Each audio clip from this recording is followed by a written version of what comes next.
Capítulo 6. Vida após vida. A morte é uma grande ilusão, pois aquilo que foi criado nunca pode ser destruído. A morte só diz respeito ao corpo. A essência que habita e opera o corpo regressará em breve e integrará outro corpo, se assim o quiser, pois a força da vida que habita dentro das paredes da carne é contínua. Lembre-se disso, Hanta. Será que vocês são menos do que as flores? Elas nascem de botões cheios de vida que desabrocham com o calor dos raios de sol. A sua essência maravilhosa enche o ar com um aroma que faz com que tudo se alegre com a promessa de uma nova vida. Elas incentivam os pássaros no seu voo, as abelhas que trabalham e o homem na sua alegria e busca de amor. A flor maravilhosa produz uma semente para poder renascer. Quando as pétalas murcham e o fruto nasce, a isso se chama sabedoria. É esse o produto da vida. Quando os frutos são consumidos e os cheiros e colheitas de outono se espalham pela terra, a árvore começa a tremer com o frio do vento norte, começa a perder as suas folhas, até que fica completamente nua. Quando chega o grande silêncio da neve, que envolve os ramos das árvores com as suas espessuras brilhantes, quando tudo está frio e desolado, onde está a flor? Na memória. Está em sabedoria. Está no crescimento da primavera passada e no seu renascer, pois quando a estação mudar e o inverno se for, os botões voltarão de novo e eis que aparece outra flor. Se a continuidade da vida se pode observar numa simples flor, por que acham que são menos que a vida dela? Acham que vocês só desabrocham na primavera, produzem os frutos no verão, deixam cair as folhas no outono e morrem no inverno? Não são vocês mais do que o maior desabrochar de uma flor? Não é a vossa vida mais importante? Claro que é. E assim como as flores renascem cada primavera, vocês nascem vida após vida. As vossas próprias flores poderiam contar uma maravilhosa história acerca de tudo o que vocês viram. Estudante, a minha mãe morreu no ano passado e eu gostaria de saber se ela está viva e bem. Hanta, acredita na morte, mestre? Às vezes sim, mas a maior parte do tempo sinto que talvez continuemos a viver. Tenho 3 filhos e reparei que desde que nasceram, cada um deles tem uma personalidade distinta, que não mudou muito com o passar dos anos. Até os cães e os gatos têm uma personalidade bem definida desde pequenos. Por isso, às vezes, me parece impossível que tenham desenvolvido essa personalidade numa só vida, o que me faz pensar que possivelmente já vivemos antes e que continuamos a viver. A sua observação é muito sábia. Vou lhe dizer uma grande verdade que espero que você nunca esqueça. A vida nunca acaba. É verdade que vocês podem mutilar o corpo, decapitá-lo ou esquartejá-lo, mas nunca podem destruir o ser pessoal que vive dentro do corpo. Pensem por um momento na possibilidade de destruir ou combater um pensamento. Não podem. Ora, a força da vida que habita em qualquer criatura, animal ou humana, é o conjunto invisível de pensamentos e emoções, a que se chama o ser pessoal que vive por detrás da máscara do corpo. Aquilo que dá virtude, vitalidade e caráter ao corpo é a virtude invisível do pensamento, que é a energia. É o que faz a boca, os olhos e os membros trabalharem. Essa energia maravilhosa que puxa todos os fios, por assim dizer. Nada pode jamais destruir essa energia. Nada pode roubar a força de vida de alguém ou de alguma coisa. A morte é uma grande ilusão, pois aquilo que foi criado nunca pode ser destruído. A morte só diz respeito ao corpo. A essência que habita e opera o corpo regressará em breve e integrará outro corpo, se assim o quiser, pois a força da vida que habita dentro das paredes da carne é contínua. Lembre-se disso. Deixe-me agora dizer-lhe o que sucede a entidades quando saem deste plano. Quando o corpo já não pode mais servir, a energia, a alma, é retirada da entidade pelo espírito. Tudo tem uma alma. Até os animais têm espírito e alma. Se não tivessem, não possuiriam a energia e a criatividade necessárias para sustentar a sua vida. Quando o espírito chama a alma e a liberta da sua cavidade, as coisas tornam-se tranquilas e cheias de paz. Há uma frase associada à vossa religião: no berço de Deus já não há mais dor, lágrimas nem tristeza. Isso é verdade, pois quando saem deste plano, vocês ficam livres dos instintos e sensações do corpo, ou seja, já não experienciam mais o medo ou as dores do corpo, a fome ou a ilusão do tempo que causa ansiedade. Tudo o que era associado ao corpo físico deixa de existir e vocês estão naquilo a que se pode chamar uma utopia. Estão no regaço de Deus. A morte do corpo é como um adormecimento. Quando o espírito chama a alma, esta atravessa os centros de energia do corpo, chamados selos ou chakras. A alma, que é memória, deixa a massa celular do corpo através do último dos selos, o sétimo selo, chamado glândula pituitária, que está localizado no centro da cabeça. Essa passagem é muitas vezes experienciada como um viajar através de um túnel, acompanhado por um som de vento. A luz que se vê ao fim do túnel é a luz do vosso ser, o espírito do vosso ser. Quando a alma deixa o corpo, este expira e a entidade torna-se um ser-alma livre. A transição dura um instante, sem dor. No momento da morte, tudo se começa a iluminar e a tornar-se brilhante, pois no momento em que vocês deixam este plano, saem da densidade da matéria e voltam a uma existência de luz. Aí vocês são simplesmente uma mente poderosa e um conjunto de emoções, e o vosso corpo é o corpo de luz, que muda a sua forma elétrica de acordo com os pensamentos que são aceites através da sua forma luminosa. A partir daí, vocês vão para um dos 7 céus. O céu para que vão é determinado pelas atitudes que vocês expressaram emocionalmente neste plano. Aquilo a que vocês chamam céu é simplesmente a vida nos seus diferentes níveis e dimensões. Yeshua ben Joseph falava de 7 céus, e na realidade há 7 céus que são verdadeiramente lugares ou planos de existência. Este plano é um deles. Em nenhum destes planos existe um inferno, onde os seres humanos são punidos e atormentados. Quando vocês deixam o corpo, vão sempre para um céu ou nível vibratório que está alinhado com o tipo de consciência ou atitudes emocionais coletivas que vocês expressaram neste plano. Há 7 realizações ou níveis de consciência. Os 7 níveis são os da reprodução e sobrevivência, medo e dor, poder, amor, sentido,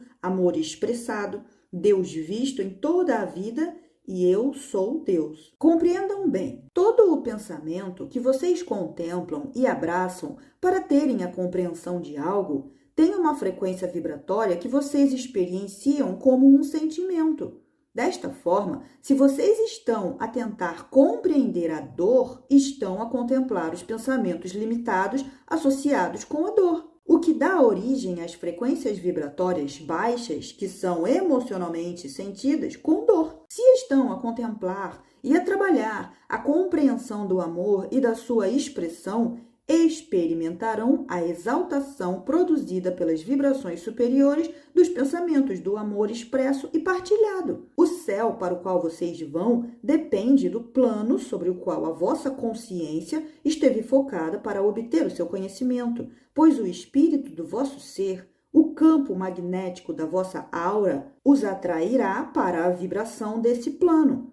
A sua mãe está agora num plano de grande sossego, que ela muito desejava e precisava. Ela foi para o céu que ela chamou de acordo com a consciência que tinha adquirido. Ela está agora no estado que corresponde ao nível que é o seu, da mesma forma que vocês estão neste momento no estado que corresponde a este plano. O seu nível é o do 4º plano, ou seja, aquele que está em conformidade com a atitude emocional do amor sentido, mas não expresso. A sua mãe é uma entidade muito sensível, mas que muitas vezes não conseguia exprimir os seus sentimentos. Você e o seu marido muitas vezes não a compreenderam, devido a ela ser incapaz de comunicar a maioria dos seus sentimentos. A sua mãe está agora num nível magnífico de ser e ela ficará aí todo o tempo que quiser. Quando ela imaginar um outro tipo de evolução, ela começará a expandir-se a outros níveis de pensamento através do seu corpo de luz. Ou então, se ela assim o quiser, regressará a este plano, escolhendo os genes que lhe parecerão os mais adaptados à expressão que deseja. Ela continuará a progredir neste plano da matéria e percorrerá o caminho que finalmente a levará ao 7º nível de compreensão. Este plano, este céu, é chamado o plano da demonstração, pois é aqui que as entidades têm a capacidade de testemunhar na matéria o seu poder de criação e a expressão das suas atitudes emocionais. Este plano é o único onde existe obscuridade e onde não se pode ouvir a música da luz. É o plano onde nascem entidades de grande conhecimento com o único fim de serem programadas na consciência social para depois a ultrapassarem. É isso o que se passa aqui. O que explica por que é tantas vezes extremamente difícil progredir neste mundo. Se a sua mãe decidir regressar aqui, ela poderá optar por nascer de um dos seus filhos ou dos seus netos. Se ela voltar enquanto você é viva, será como o primeiro bebê da sua filha. Se esta decidir ter filhos, se você se permitir fazê-lo, reconhecerá a sua mãe, pois quando olhar para esta criança, sentirá algo que transcende as aparências e o que é óbvio. Se sua mãe está consciente de você, sim, pois quando deixam este plano, a vossa consciência intensifica-se e vocês podem pôr-se em contato com todos os níveis daquilo que são, pois já não estão envolvidos na matéria densa. Estão numa densidade mais leve, numa vibração mais alta. Desta forma, têm a capacidade de ver outros níveis vibratórios que existem em paralelo ao vosso e que aparecem como formas pensadas ou formas de luz. Pelo que a sua mãe está muito consciente de você quando assim o deseja. Também você, quando morrer, estará muito consciente daqueles que estão aqui, se assim o desejar. A sua mãe está feliz? Se você não é feliz aqui, a sua infelicidade amplificar-se-á quando morrer. Pois quando você está sem o corpo, está num estado de emoção e sentimentos puros, pelo que as suas emoções se amplificam e intensificam. Mas a partir dessa ampliação, você aprende rapidamente a manifestar todos os níveis que precisa para continuar a crescer na sua compreensão da alegria. Eu vou contar-lhes acerca de um plano que, se você alguma vez o visse, ficaria muito triste. É o plano de muitas entidades que se estão a expressar no 1º e 2º nível de experiência. É como uma planície horizontal, sem montanhas nem rios, relva ou flores e céus nas suas formas de luz. Você encontrará bilhões de entidades nos seus corpos de luz, deitadas em filas intermináveis. Estão deitadas e adormecidas, vivendo a ilusão de que estão mortas, pois acreditam firmemente que a vida não existe para além do túmulo. Apesar de seu pensamento ainda estar vivo, magnético, compulsivo e volátil, a sua consciência pensa que está morta, quando na realidade ainda está viva. Não se esqueça, naquilo que acreditamos firmemente, nos convencemos de que isso é verdade, e tudo aquilo que conhecemos como verdade se transforma em realidade. A nossa vontade e a nossa criatividade são tão poderosas quanto isto. Muitas entidades foram ensinadas de que quando morrem, ficarão mortas até que o mestre regresse para ressuscitá-las. Através do medo que sentiam e do sentimento de estarem alienadas do amor divino, elas aceitaram este ensinamento como uma verdade. Desta forma, nos últimos momentos antes da sua morte, acreditaram que iriam para um lugar onde esperariam a ressurreição. Desta forma, neste nível, há filas e filas de entidades esperando serem ressuscitadas por alguém que elas acreditam que é maior do que elas. Apesar de termos tentado acordá-las, e algumas acordaram e levantaram-se, a maior parte delas tinha sido ensinada que uma espécie de diabo apareceria para as tentar a levantarem-se. Desta forma, também acreditavam nisso como uma verdade. Então, por mais que se tente acordá-las, recusam acordar. Poderá levar milhares de anos antes que se apercebam que estão vivas e assim acordar do seu torpor. Um ensinamento muito infeliz. Esse é o único plano doloroso que existe. O plano das entidades que acreditam nesses ensinamentos que se tornaram um dogma. Aí podem ver irmãos vossos deitados e adormecidos em filas até o horizonte. Todos os outros planos são vida magnífica.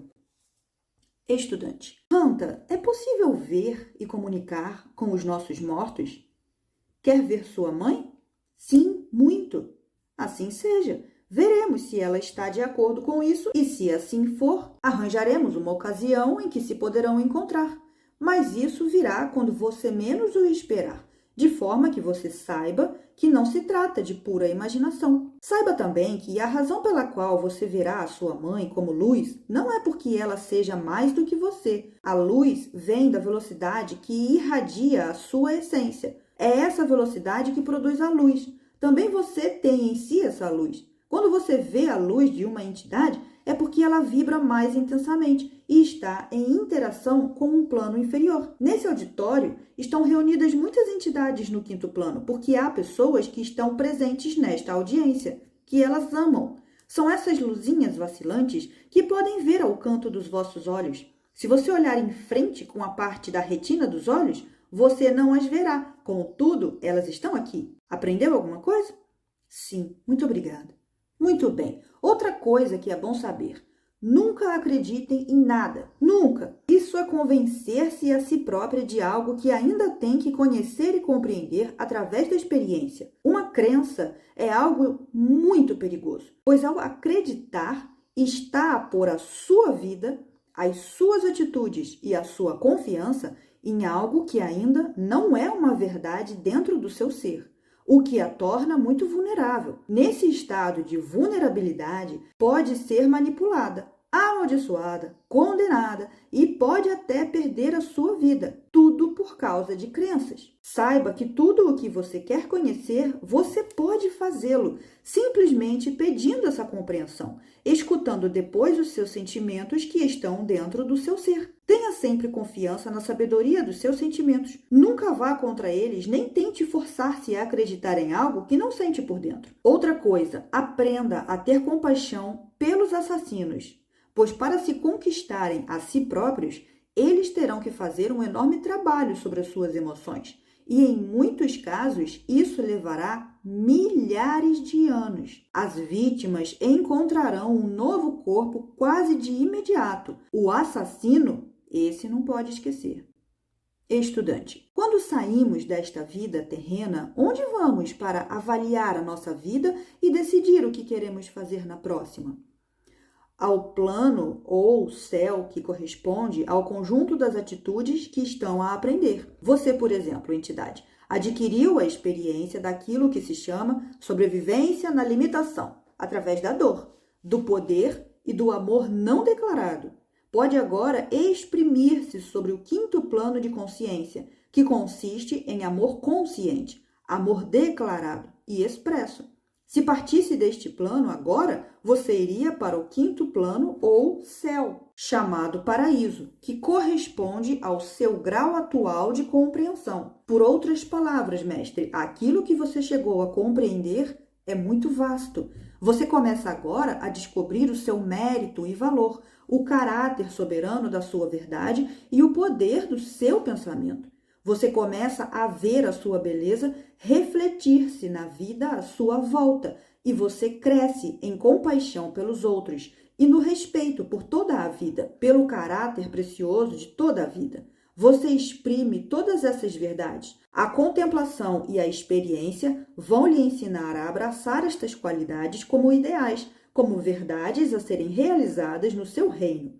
Esta expressão mostra bem o seu progresso em consciência e compreensão. Saiba, contudo, que ainda tem que obter uma inteligência ainda mais vasta, descobrir, viver e compreender estados ainda mais ilimitados.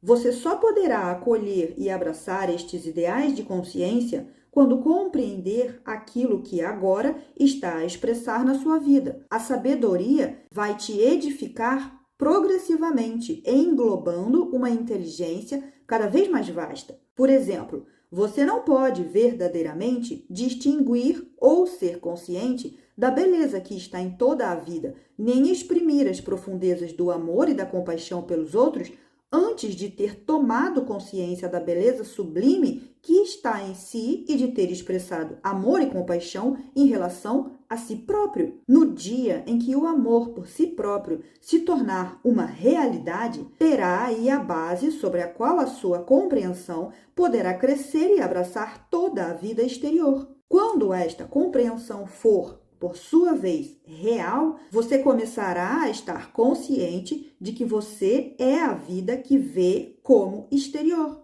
Compreende? Em consequência, se você deixasse este plano hoje, você passaria ao plano de consciência que está de acordo com os seus pensamentos e a expressão das suas atitudes emocionais. Você não poderia chegar a um plano de inteligência mais ilimitado pelo simples fato de que você ainda não se apercebeu da sua existência, de que ele não é ainda para si uma realidade. Estudante, a nossa vida é então exatamente o reflexo dos nossos pensamentos, tanto neste plano como sobre o plano onde iremos quando partirmos daqui. Isto é verdade. E de resto, essa é a razão pela qual eu vos ensino a serem mais ilimitados nos seus pensamentos. Pois quanto mais o seu pensamento for ilimitado, mais ilimitado será a sua vida. Isso em todos os planos. Quanto mais vasto for o seu céu neste mundo, no reino dos seus pensamentos e das suas emoções, mais vasto será o céu de que terão experiência ao partir deste mundo ou, se assim o escolherem, no seu regresso aqui. Aqueles cujos pensamentos estão mergulhados na culpa, no julgamento de si próprio e dos outros, na amargura e no ódio pelos seus irmãos, eles continuarão a experienciar essas atitudes, até que delas tenham aprendido, até que já estejam fartos delas e compreendam que existem formas de ser mais sublimes, céus mais gloriosos. Estudante, você disse que existem 7 planos. Pode nos descrever os outros planos, em particular o 7º? O plano no qual você se encontra é o primeiro plano, o da percepção tridimensional. É o plano no qual as entidades ganham a compreensão de Deus através da forma chamada matéria. Viver neste plano pressupõe uma grande habilidade, pois não se pode chegar aqui senão pelo processo de nascimento, e é preciso sobreviver aqui, apesar das limitações e dos instintos da carne. Este plano contém todos os níveis de consciência e compreensão. É o plano chamado Deus exprimindo-se, o plano da demonstração. Quer dizer, aquele onde é possível manifestar e observar a consciência numa forma material, com o fim de alargar a sua inteligência emocional. Eu gostaria que vocês compreendessem que este lugar, chamado Terra, é somente um dos inumeráveis lugares onde uma entidade pode fazer a experiência de um corpo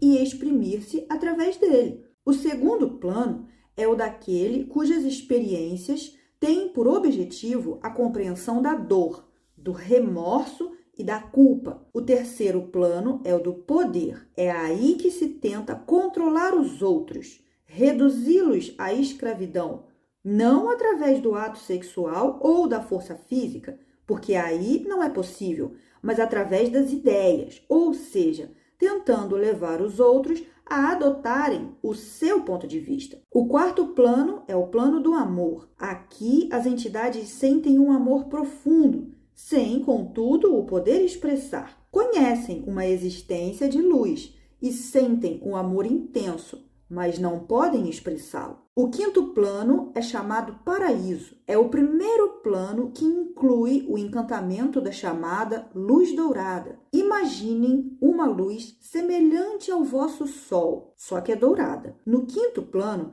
todas as coisas estão envolvidas em ouro, apesar de manterem bem vivas as suas cores. Não há nada sombrio, somente essa luz dourada. Pode-se aí escutar uma música extraordinariamente bela, pois a luz que envolve as coisas vibra com o som das suas cores num movimento de maravilhosa harmonia. É esse movimento harmonioso que constitui o sopro da vida nesse plano, e não o ar. Assim, nesse plano chamado paraíso, respira-se som e música e vive-se na luz. No vosso plano, no primeiro plano, existem alguns que compreendem e foram para além da copulação, da dor e do poder, em que expressaram o amor nessa realidade e o conseguiram de forma bastante fácil. O domínio do sexto e do sétimo nível de compreensão não é tão fácil de conseguir neste plano da demonstração, porque a sua compreensão está para além da demonstração. Mas aqueles que vivem no primeiro plano e que amam, que expressam o seu amor através de palavras e ações e que têm o desejo de que a sua vida seja vivida através do amor, quando deixam este plano, vão para o quinto plano.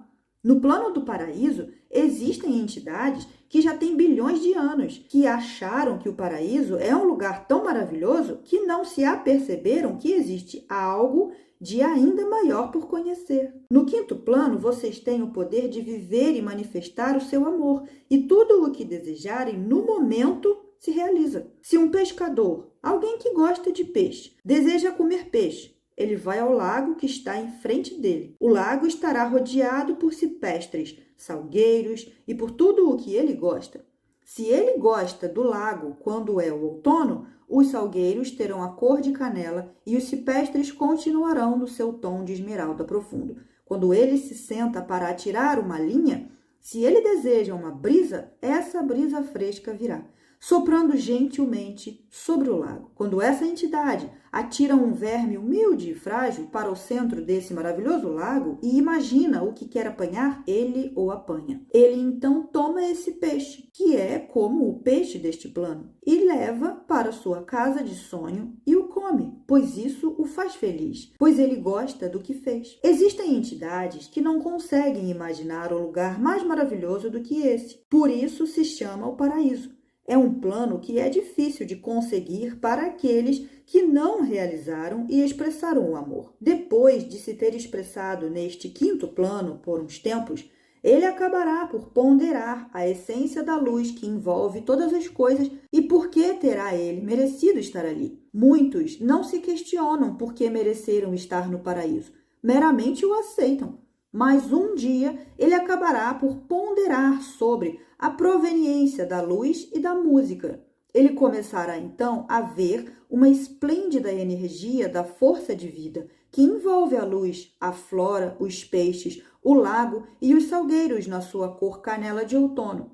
Então ele começará a contemplar aquilo que é comum e todas as coisas. Começará então a ver que nenhuma coisa é separada das outras, que todas as coisas vivem num fluxo de unidade. Quando ele começa a ver isso, quando ele tomar todo o amor que foi compreendido e expresso e começar a contemplar a unidade de todas as coisas e de todos os seres, então ele passará para o sexto plano de compreensão. O sexto plano do céu está para além das palavras, pois as palavras não podem descrever como é que vocês, que acreditam estarem separados da planta, do vento e daquele que está sentado ao vosso lado, podem ser completamente unos com algo e com tudo únicos e separados daquilo com o qual são unos. O sexto plano é uma porta para o sétimo, pois em tudo o que vemos e sabemos ser uma realidade, nisso nos tornamos completamente. Desta forma, quando alguém só vê Deus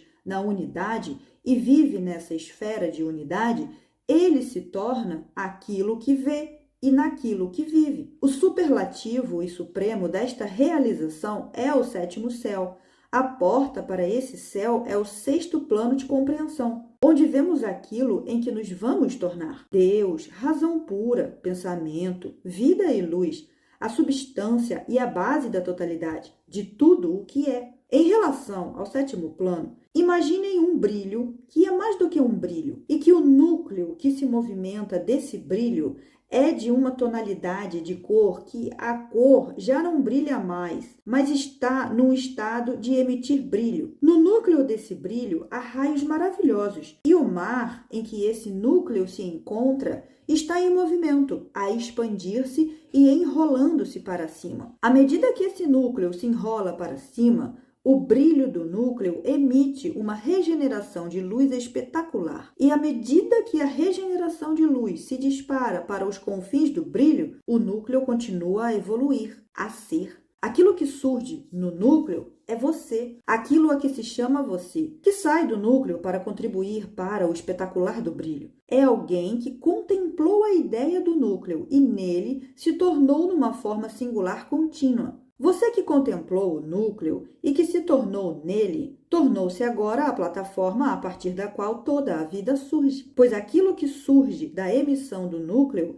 e se torna brilhante é o pensamento. E do pensamento em que você se tornou de uma forma contínua e única, alimentará e nutrirá e expandirá a consciência de toda a vida. As minhas palavras são muito pobres, pois a nossa visão teria que ir para além das fronteiras do espaço, do tempo e da medida, para além das limitações da palavra falada, até chegar a uma compreensão emocional. Mas posso lhes assegurar, mestre, que à medida que você evolui e expande o seu conhecimento, momento a momento, passo a passo, de realização em realização, o panorama que você verá se tornar cada vez mais vasto e expansivo, até que a sua emoção abraçará tudo o que existe. Será então que sereis alegria. Isso é o sétimo plano. Isso é Deus. É aí que todos eventualmente chegarão. Estudante, eu gostaria de saber por que é que as pessoas voltam para este plano.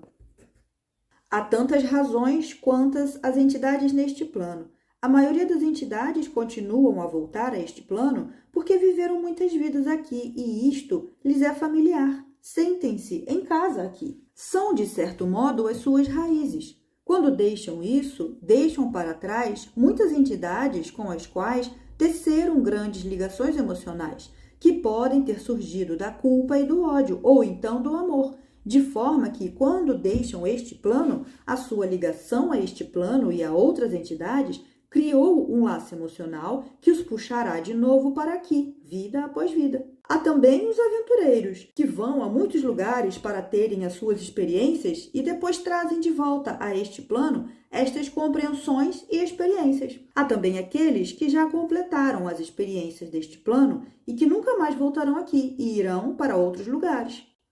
Estudante, você disse que quando uma pessoa morre, ela vai para um certo lugar, ou céu, para retomar a sua terminologia, em função das suas atitudes e que aí decidiria se queria voltar aqui ou não. Tem toda razão. Como é que esta decisão é tomada? Quem a toma? Cada indivíduo decide por si? Ninguém está lá em cima, sentado sobre um trono, governando cada entidade, ou a encaminhá-la para escolher um plano ou lugar de expressão em particular, independentemente da forma como a entidade se expressou numa vida anterior. Em resposta à sua pergunta, me deixe contar-lhe a história de uma entidade que viveu neste plano há muitos séculos do seu tempo. Ao deixar esse plano, essa entidade tinha conhecido o poder e o sofrimento, e os tinha compreendido. Tinha também expresso toda a doçura e a ternura do amor. Dito de outra maneira, a sua inteligência estava de acordo com o quinto plano ou céu. Ao deixar este plano, resolveu tomar aquilo a que se chamam férias. Ora, o quinto plano é um lugar onde as entidades manifestam imediatamente os seus pensamentos, que são, de certo modo, a sua voz. Aquilo que elas imaginam ou desejam irá se manifestar no próprio instante. Elas fazem a experiência da cor,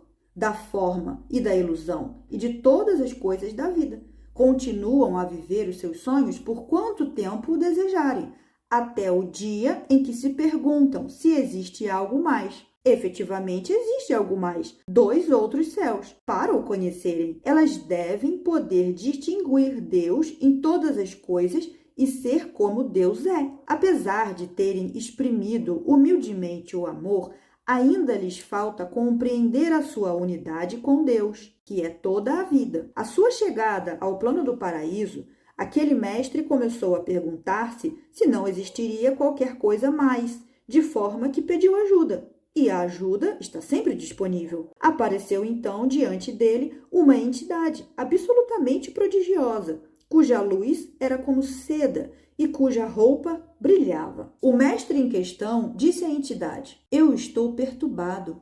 Nada me falta neste paraíso. Há no mar os peixes que eu antes sonhava pescar. Tenho uma casa de sonho que dantes não conseguia ter. Gozo as flores que nem sequer necessitam dos cuidados de um jardineiro. Vivo num lugar absolutamente maravilhoso. Veja estas roupas, nunca tive tão belas. Apesar disto tudo, estou preocupado. Tenho muitos amigos, mas a mulher que amo não está ao meu lado. Não é a única razão da minha preocupação. Eu pergunto, onde está Deus? Vejo todas estas maravilhas que me pertencem, mas onde está Deus? A entidade respondeu com sabedoria: bendito seja tu que te deliciaste com todas as coisas que existem e que, contudo, te perguntas se existirá algo mais. Que te perguntas onde está o Pai que tão ricamente te vestiu. É isso mesmo que me preocupa tanto. Eu gostaria de agradecer a Deus por me ter dado todas essas coisas extraordinárias. Apesar de eu sempre ter tido um pouco de medo dele, gostaria agora de lhes prestar homenagem, se isso for possível. A entidade disse: mestre, me siga. Há um lugar onde eu gostaria de te levar. Num instante, eles estavam perto de uma lagoa, apesar de não se terem deslocado. A sábia entidade disse: mestre, senta-te ao meu lado e olha para dentro d'água. O homem o fez. E o que ele viu? Vê diante de si a sua última expressão neste plano. Se viu o bebê mamando na sua mãe. Ela, a mudar-lhe delicadamente as fraldas, vê as suas pernas magras de rapazinho, os berlindes que perdeu, vê-se adolescente, levando uma rapariga de algum modo relutante, vê a maturidade, o casamento e o amor eterno, as crianças, as oportunidades, trabalhos, amigos e dinheiro. Ele está espantado, pois se está a ver a si próprio como nunca se tinha visto antes. Ele tinha sido um homem bom nesta vida, que acreditou que Deus existe.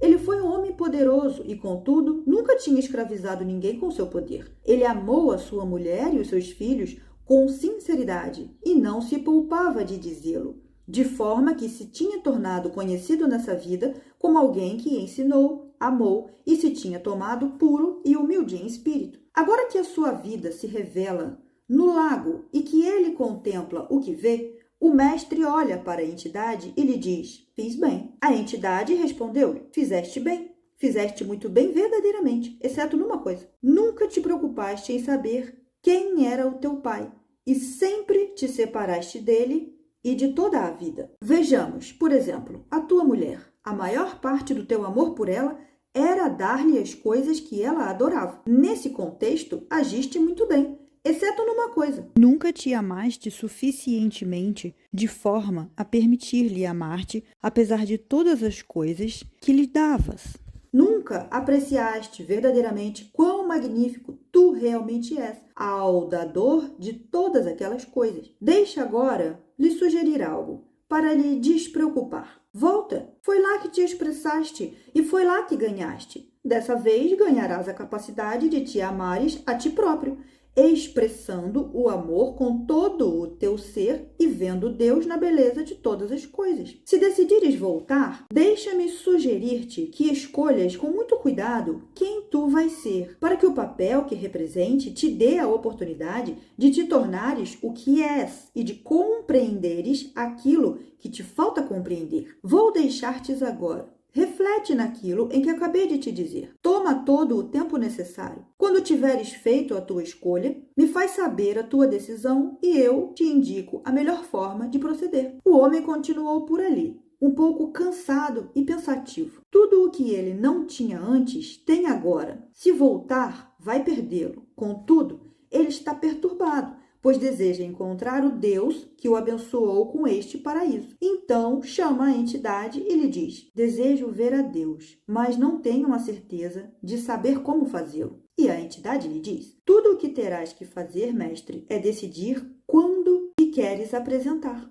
Em qualquer tempo ou em qualquer espaço será apropriado, pois aquilo que vais pôr em movimento através dos teus desejos vai dar as experiências que precisa, independentemente da tua escolha do tempo e do lugar. Mas se tens um desejo especial de te tornar novamente parte da tua família, eu te sugiro, e é somente uma sugestão, que fiques com eles, pois foi eles que até agora conseguiu os melhores ensinamentos. O homem pensa nisso por um momento e depois diz: entidade, eu ainda tenho outra pergunta a te fazer. Como conhecerei eu a Deus quando o vir? E a entidade lhe responde: quando te conheceres a ti próprio, conhecerá a Deus. Isso aliviou muito o coração do homem. Pela primeira vez lhe ocorreu a ideia de que Deus pode ser o mesmo que ele.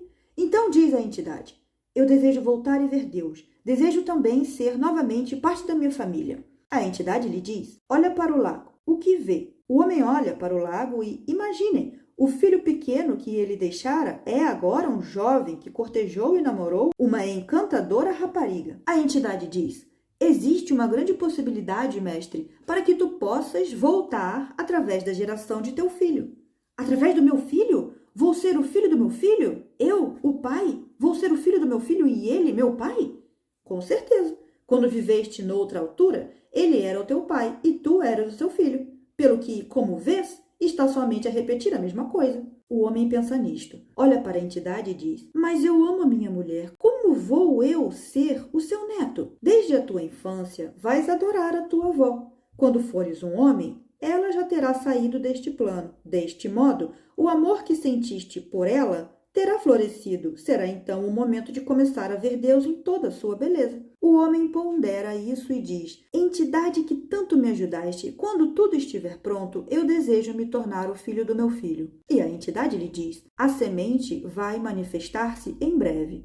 Quando a vires, tornar-te parte do teu filho. Como posso eu fazê-lo? E olha à sua volta e imaginem, para sua grande surpresa, a entidade desapareceu. Em vez disto, ele está a ver o seu filho, pois tornou-se parte da luz dele. Apesar de o filho não saber que ele está ali, tem tido recentemente alguns pensamentos sobre seu pai. Se o meu pai me pudesse ver agora, pensa ele, e realmente o pai está a vê-lo. Chega então o momento em que o bebê está dentro da barriga de sua mãe. O homem vai ser parte da formação desta criança, através dos seus pensamentos e segundo aquilo que ele deseja para esta vida. Pode tomar posse deste corpo no momento da concepção ou pode esperar até 1 ano depois do nascimento para se tornar esta criança. O homem está ansioso, pois está a reconhecer coisas que lhe são familiares e escolhe então rapidamente tornar-se a criança. Lança-se então e num instante esqueceu-se de quem era. A primeira coisa que sente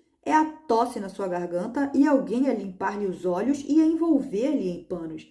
A história que acabei de vos contar é verdadeira. A entidade de luz não escolheu para este mestre a sua próxima expressão de vida, meramente o ajudou a levá-lo para o lugar, um lago encantado, onde a sua alma se pôde ver tal como é, para que ele pudesse rever a sua vida e determinar a partir daí as experiências que necessita. Mesmo como um bebê nesta vida, essa entidade já sabia como amar. O que ele tinha que conseguir era ver Deus em si próprio e então tornar-se Deus. Assim o fez. O nome desse ser era Buda. Vocês sempre escolheram. Vocês sempre têm o livre-arbítrio. Ninguém escolhe por vocês. Se o homem que vivia no paraíso não tivesse feito um esforço para se tornar mais e para ver Deus através da beleza deste plano, ele ainda estaria no 5º céu e o vosso mundo não teria sido abençoado pela sua grande luz e sabedoria.